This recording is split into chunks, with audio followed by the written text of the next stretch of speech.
Symphonies are big, exciting places, and the best bit is usually the end. You know, the grand fireworks, so as to leave the best memories for the audience. So, I thought it would be a great idea to list my 5 favourite ends to a symphony. What surprised me most about this list was how different these endings all were, or, to be precise, how I love these endings for such different reasons. Number 5, here we come.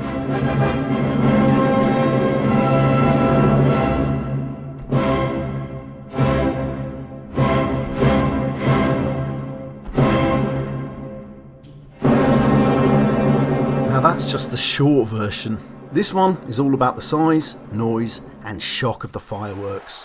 I was amazed when I first heard this ending that anything could be so ballsy in your face bold about how it was finishing. Or should I say not finishing? I mean, how many endings are there?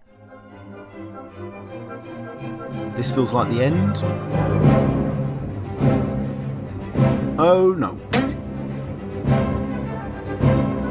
Yes. Here we come, getting faster, but it's getting louder, closer, the end. Oh, I thought? Yes. Here we come. Not yet. Ah, here we are. Oh no. The end?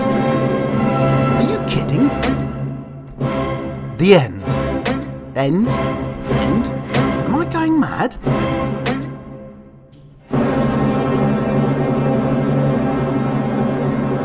Beethoven's Fifth is a symphony that meant to draw attention to itself, but my word, the end does that to a crazy extent. Even hundreds of years later, it's surprisingly powerful, and if you don't know the piece, unexpected. And although it may sound a little OTT played on its own, in the context of the entire symphony, this end works brilliantly. Next comes an end I love for very different reasons.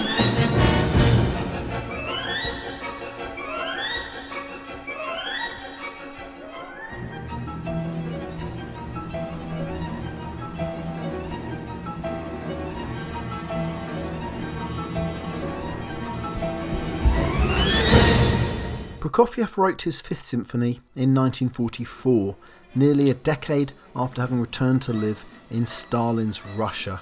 And in Stalinist Russia, a composer was a servant, a slave to the state. So Prokofiev was pretty keen to write material that would please his Soviet overlords, which shouldn't have been that hard in 1944, seeing as Russia was finally prevailing against Germany at the closing stages of the Second World War, and a victorious climax seems to be what we're going for in the closing moments of this Fifth Symphony of Prokofiev.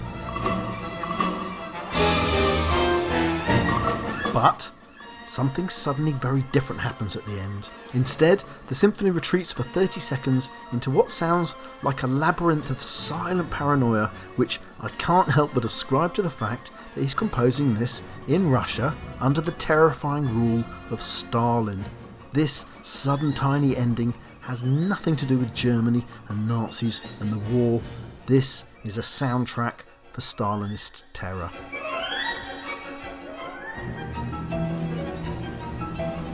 It's frankly disturbing, so different from the way most symphonies end, and that makes it brilliant.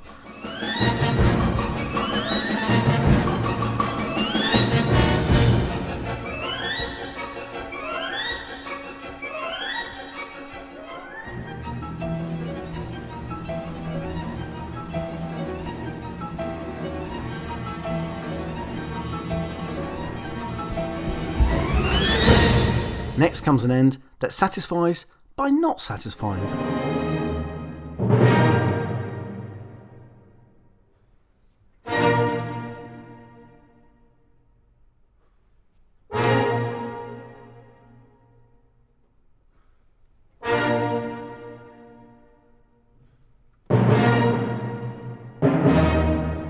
Has anyone noticed that's now the 3rd symphony in a row I've chosen that's numbered 5?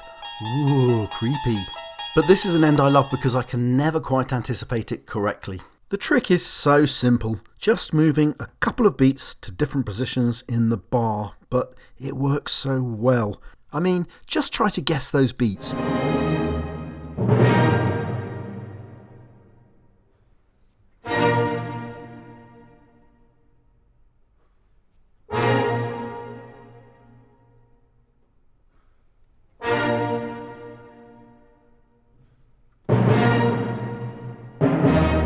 Simple but great scoring by Sibelius. So my second favourite symphony ending is one with huge historical and political significance.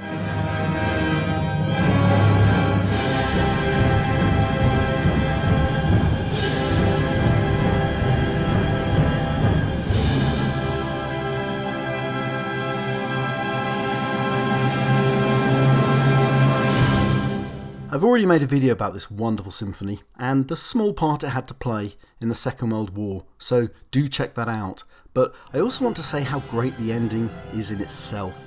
It just keeps going relentlessly. It seems to offer a real message to the Russian people during the war, and particularly to those under siege. Victory is coming, but it may take a while. It might be slow, grinding, but it will be relentless. Patience, Russia. Soon we will have more materials. Soon we will have more tanks. It will be a relentless struggle, but the Russian motherland will survive. This is music and message tied together, holding patiently and insistently onto the same chord and note continuously.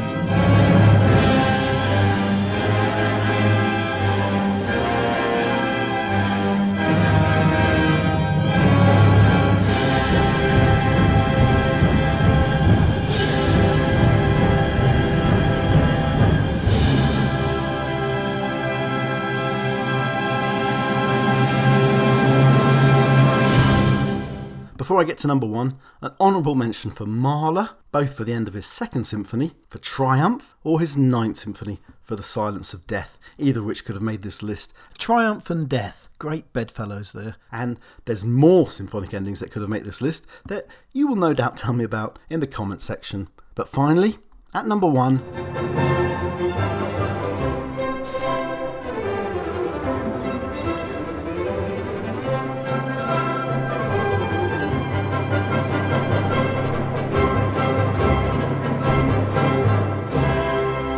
again, I've already made a whole video about this one, so I won't go into super detail here. Suffice it to say, this was Mozart's final word on the symphony, a stunning end where he performs a rapid 5-voice fugue.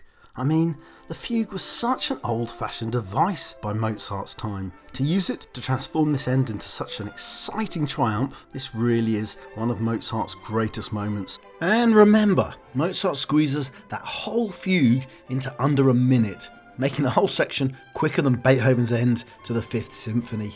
So that's it. Hope you enjoyed the video. Please like and subscribe. Thank you.